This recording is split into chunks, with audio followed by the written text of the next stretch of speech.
கூட அதெல்லாம் இருந்துச்சு. எல்லாம் சொல்லுவாங்கல்ல, போனா போய்க்க போகுது. இப்ப என்ன பிரச்சனை? இந்த வயசுக்கு போகட்டுமே. இப்ப என்ன பிரச்சனை? அதெல்லாம் இருந்தது தானே ஒரு காலத்துல. அது எதுக்கு அது எனக்கு இப்போ கடவுள் வந்து நீ இப்படியே சாகுற வரைக்கும் வச்சுக்கிட்டாருன்னா, இதுக்கு ஒரி பண்றதுக்கும், இத நினைச்சு பெருமைப்படுறதுக்கும், இத நினைச்சு சந்தோஷப்படுறதுக்கும் ஒரு ஒரு வழி இருக்கு. ஒரு ஒரு நியாயம் இருக்கு. இது ஒண்ணுமே இருக்காது. இதெல்லாம் பெர்மனன்ட் கிடையாது. இது எல்லாமே போயிடும். அதனால வந்து எத பார்த்து நம்ம ரொம்ப சிறுசாவும் எடுத்துக்க வேண்டாம், பெருசாவும் எடுத்துக்க வேண்டாம்.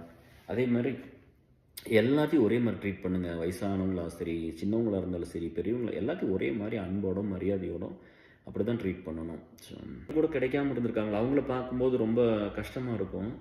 நம்ம எது இந்த படிப்பு கிடைச்சங்காட்டி இந்த இடத்துக்கு வந்துட்டோம் அப்படின்னு. அப்படி கிடைச்சவங்க எல்லாரும் இங்க வரலையா அப்படி வர முடியல அப்படிங்கும்போது ஒரு லைஃப்ல ஒண்ணு தான் டிஎஸ் புரிஞ்சுக்கணும். ஒரு டைம் வந்து நம்மளுக்கு வந்து உயிர் போற மாரி ஒரு வலி வரும். நம்ம ஒண்ண தேடி போம்போது. நம்ம அந்த பெயின மட்டும் பொறுத்துக்கிட்டோம்னா நம்மளுக்கு அது கிடைச்சிரும். அவ்வளோதான். சரி. அத பொறுத்துக்கிட்டு நம்ம கன்சிஸ்டன்ட்டா ஒண்ணு பண்ணணும் அப்படிங்கிறது தான்.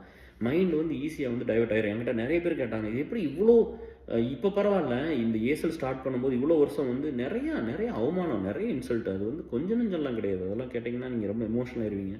உங்களுக்கு பாசிட்டிவா இந்த வீடியோ முடிச்சிடணும்னு நினைச்சேன்னா ரொம்ப பெரிய ஜேர்னி தான். ஒரு பீப்பிள் லைஃப்ல வந்து ஒரு 14 வயசுல ஸ்டார்ட் பண்ணி இப்போ 46 வயசு வரைக்கும் ஒர்க் பண்ணியிருக்கேன் அப்படிங்கும்போது இட்ஸ் வெரி பிக் ஜேர்னி. இது வந்து எப்படி சொல்கிறது, என் ப்ரொஃபஷனல் கரியரோட என் சோசியல் கரியர் ரொம்ப ரொம்ப பெருசு. பட் என்னென்னா நம்ம அந்த ஃபேமிலியில் பிறக்கல, ஒரு அரசியல் குடும்பத்துலேயோ ஒரு சொசைட்டிக்கு வேலை செய்கிற குடும்பத்துலேயோ பிறக்கல. அப்புறம் அதே மாதிரி வந்து இல்லை நம்ம அதை போய் பண்ணலாமா அப்படின்னு பார்க்கும்போது கூட பொருளாதாரம் பத்தல. நம்ம சம்பாரிச்சு வந்து இவங்க வாங்கின கடனை கட்ட வேண்டியதாக இருந்துச்சு. நம்ம சம்பாரிச்சு வந்து அவங்களுக்கு சாப்பாட்டுக்கு பணம் கொடுக்க வேண்டியதாக இருந்துச்சு. சம்பாரிச்சா தான் நான் எனக்கு வாழ்க்கைக்கு ஒன்று பண்ண வேண்டியது. கல்யாணம் பண்ணியாச்சு, பொண்டாட்டி பார்க்க வேண்டியது இருந்துச்சு, அப்புறம் குழந்தைங்க, அப்படி தான் போயிடுச்சு. பட் இருந்தாலும் நான் மனசில் வச்சுருந்தது வந்து இந்த நண்பர்கள் வந்து உயிர். எப்போவுமே ஃப்ரெண்ட்ஸ் தான் நம்ம வேர்ல்டே. எனக்கு அவங்களோட இருக்கிறது தான் பிடிக்கும். நம்மளுக்கு வந்து அதைத்தான் எப்போவும் பார்த்துருக்குறேன். அவங்க என்ன சொன்னாலும் கேட்டுக்கிறது தான். அப்படி மாறி மாறி வந்த ஒரு பர்சனாலிட்டி தான் இன்னைக்கு உங்கள் முன்னாடி. இது பிறக்கும் போதே அப்படியெல்லாம் இல்லை. ஒவ்வொரு நல்லதும் ஒவ்வொருத்தர் வந்து கற்றுக்கிட்டது தான். நம்மளுக்கு நிறைய விஷயம் தெரியாமல் இருக்கும், எல்லாம் கற்றுக்கிட்டது தான். பட் கடவுள் வந்து நல்லா தான் வச்சுருக்காரு. உங்களையும் எல்லாத்தையும் நல்லா வச்சுருப்பாரு.